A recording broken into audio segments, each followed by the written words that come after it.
Good evening. How's everybody? This is Rob Bell. You're watching Getting the Record Straight. This is our Truth to Power segment. Welcome. When you're watching this, please take a second to subscribe, share, like it, all that good stuff. And most importantly, stay safe. Right now, we're not out of the woods by a long shot. It doesn't seem like it. So please don't get too carried away with, I know it's tough being shut up and locked in and all that stuff, but please stay safe. I have a very special guest this evening. Brother Bilal Qayyum is with me. You can see him on the screen there. Bilal is the president and executive director of the Father's Day Rally Committee. He has been a really important voice and person in the city in so many regards, particularly as an anti-violence activist. He's been promoting fatherhood, particularly amongst our folks, for decades now. He's been a planner and programmer for men and young men, and youngsters and grown men, and has won several awards with City Council and the state Legislative Black Caucus. And just really, in fact, I remember talking to you. You spent a lot of time, I believe, with the Commerce Department. So anyway, without further ado, I want to introduce and welcome Brother Bilal Qayyum. How you doing, Bilal? Thanks for coming through.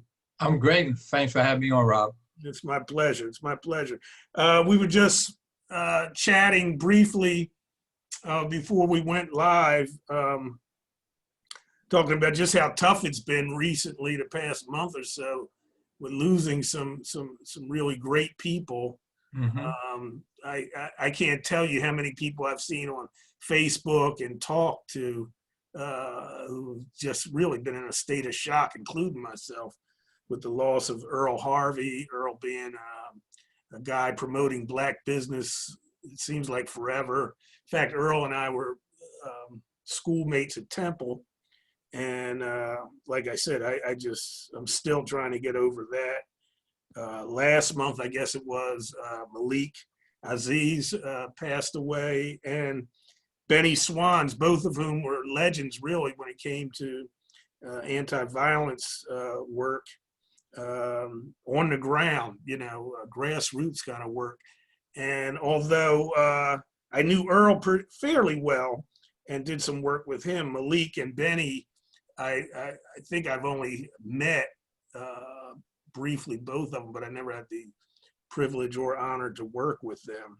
But I know you have, Bilal, so if you don't mind, just share some of your thoughts about these three important and wonderful people. First of all, Earl Harvey was a very good friend of mine.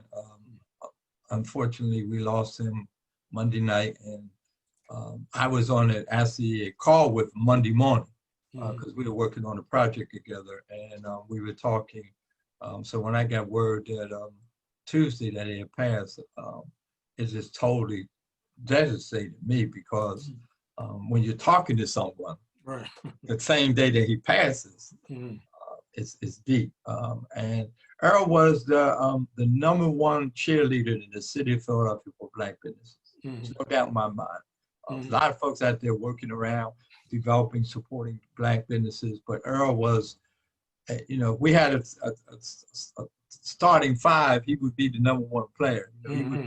He would be the LeBron James or Jordan on my team. But Earl was just a wonderful person. I mean, that's what I think is getting to a lot of people who knew him.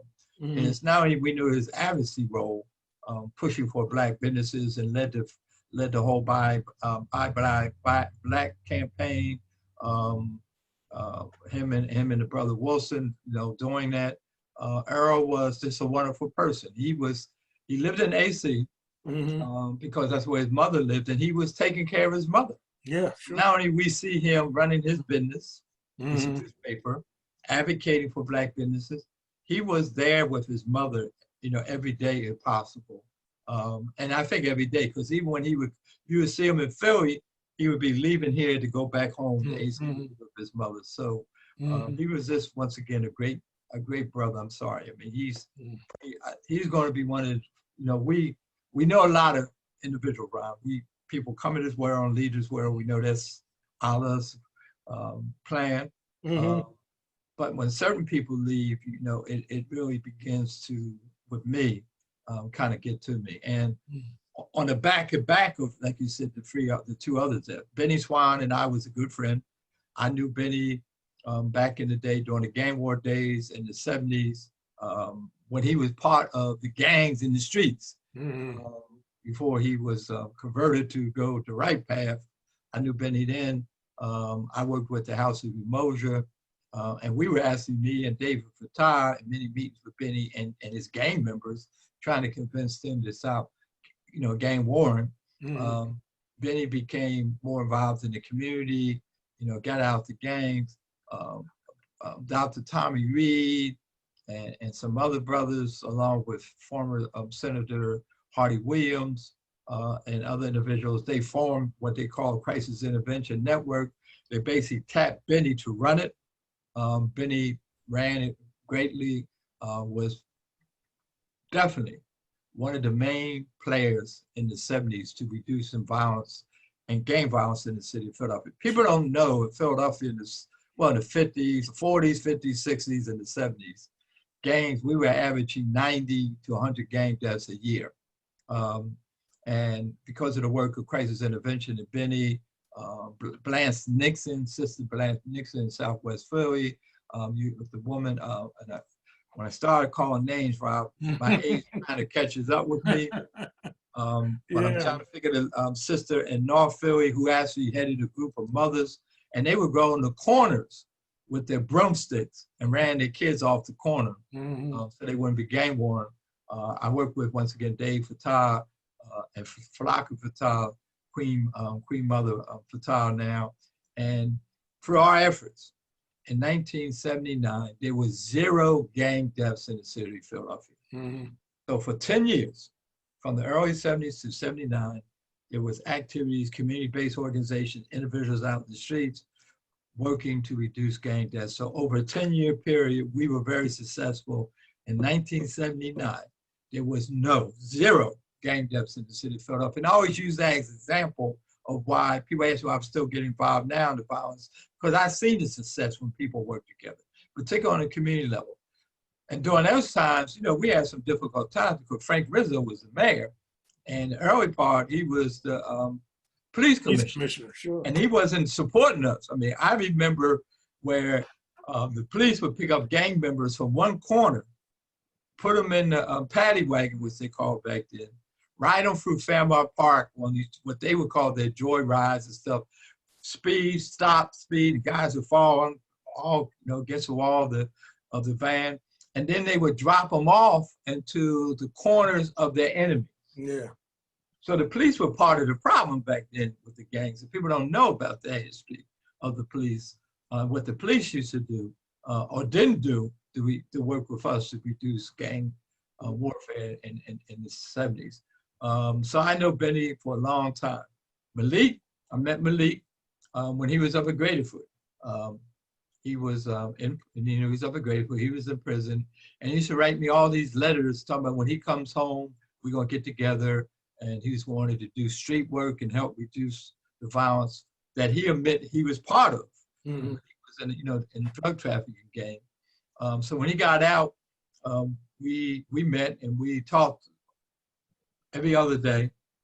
And Malik called a meeting one day of brothers from across the city and said, as Black men, we gotta get, we gotta be more involved. And from that meeting that he called, evolved Black men for Philadelphia, Men United for Philadelphia, I'm sorry. From that meeting, Malik was the it was 3 chairs. Malik, Ray Jones, and myself, we served at the 3 chairs, co-chairs of Men United for Better Philadelphia. And during the time we were in the streets, in 2000, get the year, we saw 288 murders. and that was the lowest it had been in something like 17 years. So Mhm. we know the work we were doing, and because of Malik in his advocacy role, and had a brilliant mind to call folks together and say, look, Black men, we got to work together, and we were successful for 3 or 4 or 5 years with Men United for Better Philadelphia as it addressed the violence in the city of Philadelphia. So all 3 of those individuals, I considered them and could say without any that they were all friends of mine. And we worked very well together. We supported each other. I mean, Earl was one of my biggest supporters. And he had to remind people during the midweek activities that I and Barbara Cox started midweek. Earl kept that out. So always said, look, you got, Bilal's out there, still out there now, but he was the founder along with Barbara Cox of midweek. So Earl was always there supporting me, and I was always there supporting him. In a few minutes, I'd like to get back to that gang warring violence issue, but I want to change up a little bit and ask you about the Father's Day Rally Committee. It's a unique organization, even the name of it and the concept. Share with us rather the why and how that came about. It was a meeting held, I remember it was in February 1989, where there was snow on the ground.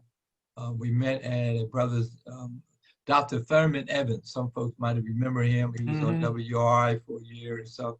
Well, doctors actually, he was a doctor. He was the top Black medical doctor for Sigma Corporation. And Dr. Evans now is a minister.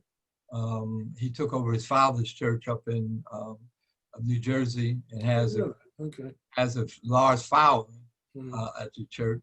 But we met at Dr. Evans' house one Saturday morning. Reverend Henry Wells, as you know, founded ODAC. Steve Pena was part of ODAC. Myself, Reverend Clarence Hester, a brother from North Philadelphia, a couple other brothers, and we met just talking about the status and the state of Black males.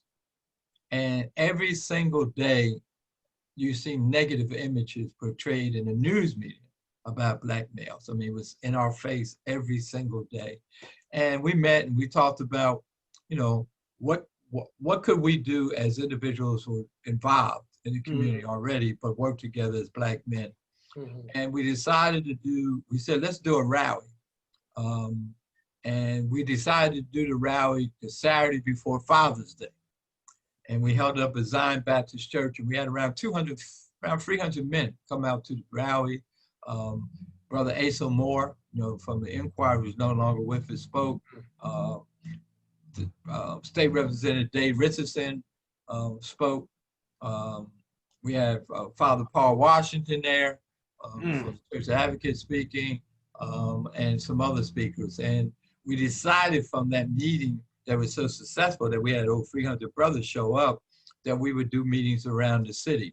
So we held one meeting of Henry Nichols's, not at his church, Reverend Bill Moore's church, Master Street. And Henry Nichols came out, and at that meeting, the church was packed. And Henry got up and said, okay, I know y'all been doing these meetings, but what are y'all going to do? So he kind of like challenged us to, we have these rallies and meetings, but what y'all going to do? So we had a retreat, the group that I named that we first got together, and we said, let's do something. So we retreated, and then we got into men that went Bill Moore's church back together, Bill Moore's church, and we said, let's look at doing maybe 3 or 4 things in Black community, promoting Black men.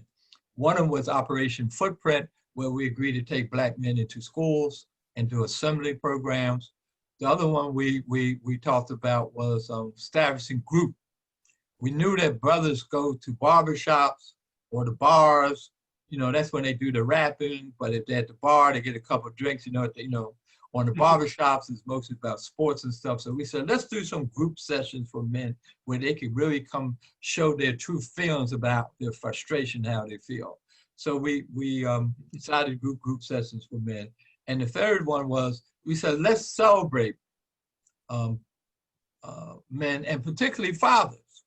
So we said we would do the next Father's Day, which was coming up in that June, and do a picnic. So we called for fathers across the city to come join us at Fairmount Park. We had a picnic in front of Memorial Hall, which is now Please Touch Museum. We had around 30 fathers and their families show up. And I never forget this. Anybody know Brother Dave Richardson? Dave liked to cook. So Dave was at the barbecue pit cooking with his shorts on, and Dave would wear these high I know the knee black socks. Remember? Yeah, right. Yeah, the knee socks. And we got a picture of him cooking with these knee socks on and his shorts, right? And we held our first picnic. So this year, 31 years later, we still, Father's Day Rally Committee is still in existence. We're 501c. We do all kinds of different programs. Because of the epidemic we're in now, we really haven't done anything. We couldn't hold our picnic this year. We also do awards reception where we honor fathers. We couldn't do that this year. What we're planning now for 2021, we don't know what's going to happen. Nobody knows, but we're planning to do the awards reception and the picnic again. So, you know, but the first action we really took too was we stood on the corner of Broad and Girard. And I never forget it. It was Father Washington, Dave Richardson, Henry Wells, Vernon Price, who a brother active from Germantown, Reverend Hester. Oh, I know Vernon, yeah, okay. Around 10 of us, and we said the city's in a state of emergency regarding violence in the Black community. And at that time, in 1989, there was 501 murders, 385 plus for Black males. In 1990, when we held a press conference, there was 536 murders, over 400 and I think 10 Black males. And the shootings during those years, during the 90s, we were averaging 2,300 shootings a year. So when I hear the statistics now, I have to remind people in the 90s, we were seeing way more murders and shootings than we are now, but we're now creeping back up to where we were in the 90s. It looks like, unfortunately, by this year's end, we would have over 400 murders. We haven't seen 400 murders in the city of Philadelphia since the 90s. So we are back in that crisis again. But we called for a state of emergency back there in 1990 in reference to shootings and homicides in the Black community. We put pressure on the city administration, told them they got to do something. But we organized, did a lot of grassroots organizing. We did visuals, we did marches. And I learned from that experience. I tell folks all the time, people say, well, Black, what marches and visuals? Visuals are really not necessarily going to stop a shooting, Rob, but what it does is give support to the family that's grieving. It puts a spotlight on the brother or the young lady who's been killed. I don't care what they did. You know, some folks said some of those folks who involved the activity which led to the shooting. I don't buy that. You know, that might be true. In other words, I'm a drug dealer. Let's be honest, and I'm selling drugs, and there's a drug war. I'm a casualty, but I shouldn't be killed on the streets of Philadelphia. So visuals help with the grieving process of the family. So I understand how important they are, giving families support and support as they're going through their grieving period. Let me suggest two things. Let me and get your reaction to them. One is that it sounds like the Father's Day committee rally was kind of like the Million Man March on a local level before there was a Million Man March, you know, that kind of coming together, that looking inwardly, taking stock of ourselves, what can we do to change the community from the bottom up. And then, Well, you had back then there too, and we always worked together with Concerned Black Men.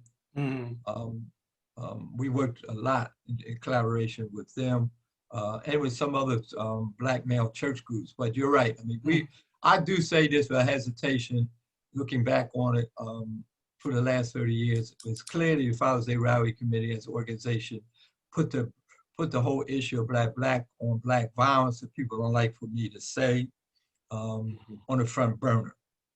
So I would say that the organization for its work really put this whole issue about violence in front of everybody that we got to deal with it, got to stop it.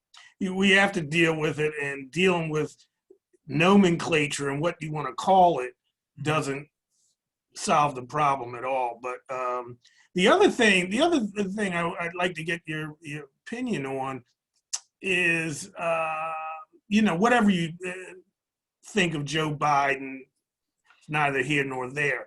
However, he was in large part, responsible for the crime bill in the 90s. And I'm wondering, and I've actually heard some people talk about, well, there were a lot of black folks in leadership positions, political leadership positions,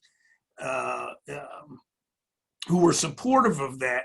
And do you think, you having been kind of out there at that time in the early 90s, do you think those real high murder rates and shootings and that kind of thing contributed to those black politicians and leaders who went along with that crime bill and thought that that was, one way to help address and try to mitigate that? There's no doubt. You're right. I mean, look, people don't talk about under Bill Clinton, more blacks went to jail in the history of this country. Okay. Biden, when he was in the Senate, you see that film that clip that Trump was running in the beginning, where he got up, was talking about, send folks to jail. There's no doubt in my mind from that time to now, that has been one of the biggest issues that affect black, and particularly black males, because more black males went to jail. When you take the black male out of the household, you put them into an institution, then, right now, right as me and you are speaking, there was a study done in the state of Pennsylvania. 71% of the households in Pennsylvania in the black community have no mother and father. 71%. So no mother or father? And now, no mother and father living together, together in the household. All right? So when you have 71% of our population, fathers not involved, there's reports and studies show that black fathers, this is interesting, it shows you kind of like contradiction in life sometimes. Pew did a study and showed that there are more black fathers involved in their children's lives than white and Latinos when they're not in the household. But when you have the large black population, male population in prison or in a criminal justice system, that is part of the destruction of the black family unit in this country. So it's definitely part of what created the problems that we're dealing with now. That and unemployment, with black men not working. You put those two things together, you see, I said all the time, we like this time bomb. You see the time bomb exploding in our face because of the lack of black men in households, because majority of them in a lot of communities are in the criminal justice system, and also the lack of America not imbibing for years, locking black men, not only black women out, men, but black women out of this economic development or the economy, let me say, the economy of America, and locking us out of inclusion and opportunities. Now we see, in Philadelphia, we're a perfect example, 30+% of black males in the city of Philadelphia are jobless. 50% of black male youth are jobless. We only own 3% of businesses in the city of Philadelphia. We could go on and all the negative statistics, the high dropout rate among blacks. We could go along that. We could go, all the statistics show that in the city of Philadelphia, and I do not hesitate by saying it because of white institutional racism, we're being locked out. what we see and the negative behavior in our communities, it's because of that. It's because of that. I'm going to say this, and then I want to go back to, speaking about the gangs and violence in a more specific, in a more specific way. But I find it, what you're describing as a crisis, I think anybody with half a brain would concur with that. And it begs the question, so who is getting together and trying to at least formulate a plan for how to deal with this? If 30% of your adult men are jobless, and I know we're in the pandemic, but I don't think we were much more. We've gone that much more higher in terms of unemployment in since March? Yeah, no. So, before that, who is sitting down doing the planning to say, we've got to turn this around, and let's at least try and do this, and this to, and that's, Well, let me answer you quick. There's a lot of grassroots groups in the city of Philadelphia on the ground level. A lot of young brothers now, and because I'm an elder, I have to refer to them as young brothers, are doing great work in the city. A lot of these sisters are doing great work in the city, and I encourage them, every single one of them.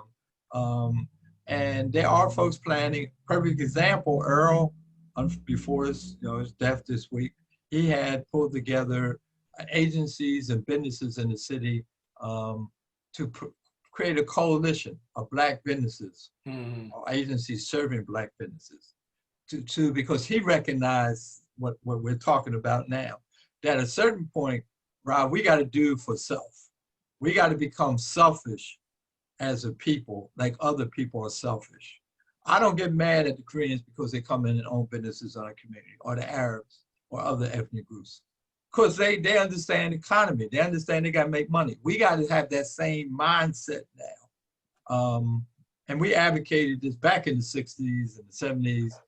I get in trouble sometimes, because, when we're talking about Black nationalism, that's what we're talking about. Having our own Black institutions, having our own Black businesses, our own Black schools. There's a different day today, I understand that. But at the same time, we need those kind of institutions in our community. They are the stabilization. Look, MIT did a report that I know somewhere around my house I have. It was done in the early 70s. And the MIT report was on Black-owned, minority-owned businesses. And it showed in the report that white folks hire white, Asians hire Asians, Latino hire Latinos. I'm talking about their businesses. Black folks, because we're not in a number of businesses, we should be in reference to our population. If we start our own businesses and hire our own folks, we will see it. Definitely, I know we see a change. But I'm already let me just say this. I'm saying all that. I'm very optimistic. I see among the millenniums and even the group under them going into business now. A lot of them are opening up, starting their own businesses. You go in the community now, now in barbershops and beauty salons, you're seeing people open up restaurants, the auto repair businesses. You got sisters now opening up wig shops, selling hair care to compete with the Asian. You got young brothers and sisters that I'm very proud of. And we should all, every time we see them, want to support them financially, but encourage them. So I see a growing economy in the city of Philadelphia among Black businesses. We got the African American Chamber of Commerce, which I was one of the founding members of. And when we founded the chamber, that was one of our visions, how to increase the number of Black-owned businesses in the city. And we're seeing it now. We don't talk about it as much. That's why Earl and other folks were pushing the I Buy Black business campaign. It support these businesses because they're out there. Now, folks say you probably heard this, folks say, well, Blacks don't support Blacks. And I say that is not true. If you own a black business in your community, white folks ain't coming in and shopping with you. It's black folks. Right. So we got to quit putting ourselves down and break some of these myths that we created. Mm-hmm. Ain't no white folks going into barber shops. Ain't no white folks going to get their hair done in Sister Betty's beauty salon. And most of the black-owned restaurants in the neighborhoods, they aren't necessarily white folks coming and shop, dining there. Right. So we do support our businesses. Our problem is we got to figure out how to increase that pot, and that is Capital. But that also does require that other ethnic groups, like we support them, should be supporting us as well. Well, let's bring it full circle, like I said I was going to do. You know, you mentioned that the violence numbers are creeping up again, but you also told us that, you know, we were able to overcome that in the 70s through a number of different actions and organizing. So in terms of your perspective on now and what needs to happen, let me just say my frustration is that people know, or they should know, what happened in the 70s. You know, the problems that were there, and they were significant. You know, we were in Time magazine and Newsweek, national magazines for, you know, what was going on in terms of crime in the community, gangs. But we were able to weather the storm and indeed, in some respects, come out victorious. But people don't seem to have forgotten the lessons and the things that took place then, you know? And I'm hoping that, Rob, Rob, we're talking about 40 years now. Yeah. A lot of those folks, unfortunately, that know to tell that story aren't around. A lot of the folks never lived that life and didn't know the impact of what was going on. So, but the techniques, what some of them are talking about, are old techniques. The whole intervention stuff was done in the, once again, in the 60s and 70s with reducing. So now that everybody's talking about we need intervention work, that could work. I think, let me say this, there's definitely getting brothers working is going to be a major solution. I don't care what anybody says. People argue about that. You get a guy a job, he's getting income, he feels good about himself, he's got baby mama drama with the courts, he could straighten that out with paying his support, giving his baby mama, that drama some money to go buy some, all that. He feel good, he come home on the weekend, he gets, he get clean, go out, enjoy himself, going to movies, whatever he's doing. He feel a job in America. We're in a capitalist system. It ain't changing. I know the young folks, all this stuff the young folks are talking about, I seen 40 and 50 years ago. Same conversation. I mean, it hasn't changed. And so I seen it, but we're in a capitalist country. Some folks think capitalism is going to fail. I don't know, but we are in a capitalist country now. You need income. There's only two ways you make income, legally and illegally. So having a job or owning your business is the way you make money. Or a good hustle that's a legal hustle, that you're making money, right? So if you got a person who's making money, they feel good, they feel better about themselves. I mean, that's everybody. I mean, that's even white folks. Matter of fact, it's interesting. I saw the other day that Joe Biden has an ad on kind of saying that. He has an ad now that talks about how you feel good about yourself and you got an income and all that. So getting brothers jobs, I know it's going to be a major. But because brothers have been beaten down for so long, part of helping them get jobs is we got to change their mindset about how they feel about themselves and the skill levels that we need to work with them to develop. But let me say this, I'm very optimistic.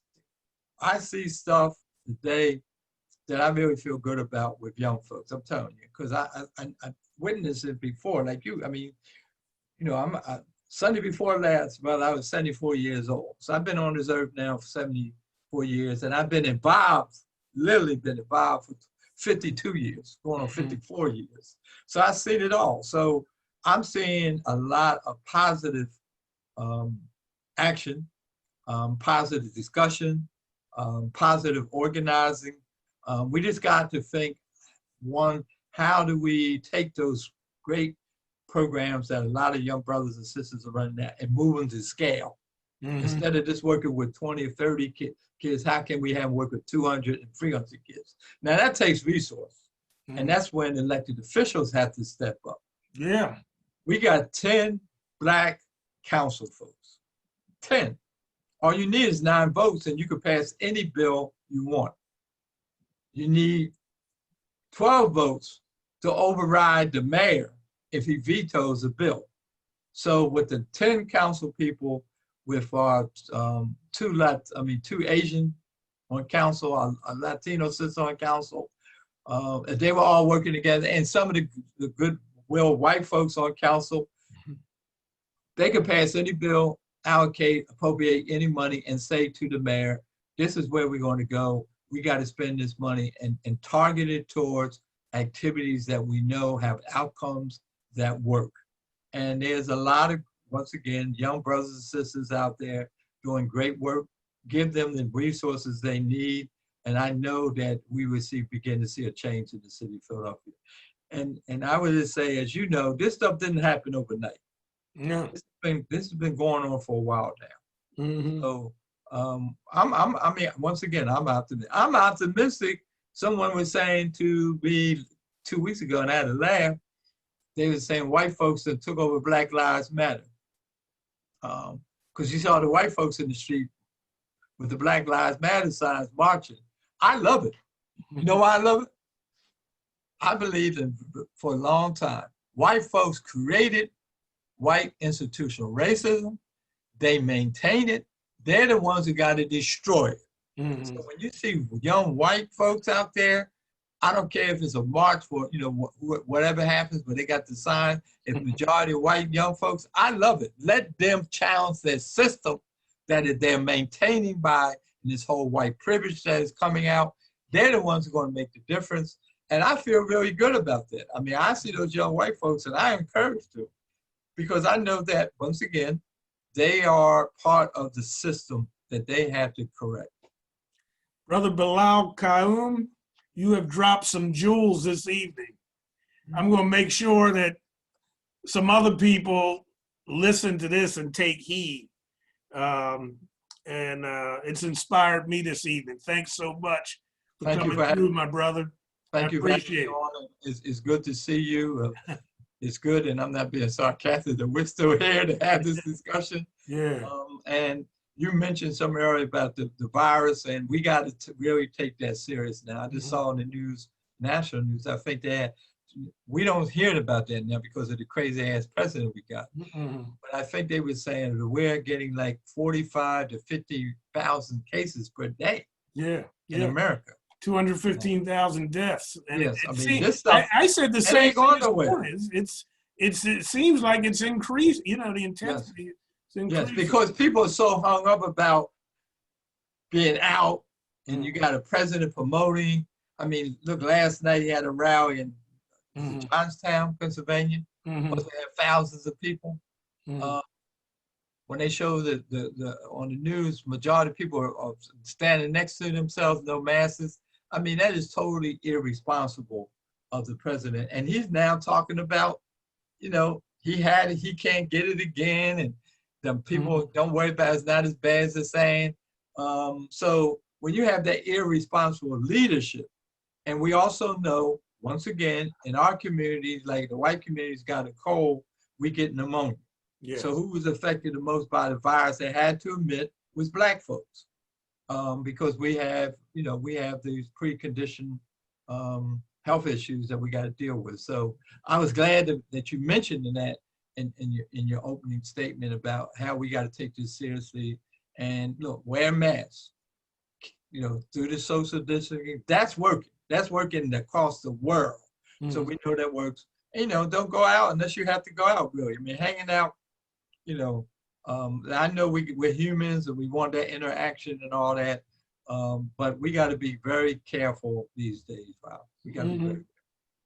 Well, look, on that note, you take care, keep, you know, advising and counseling the younger brothers, and we'll see what happens, man. But you've inspired me this evening, and hopefully Well, the that's rest what of the folks. that's what we got to do is as when I set the role now, quote, you heard me say elder. That's our role, is to support, encourage young folks, and let them develop, because they got brilliant minds, but we could give them advice and support. That's what they're looking for from us, to close this so-called, and I call it so-called generation gap.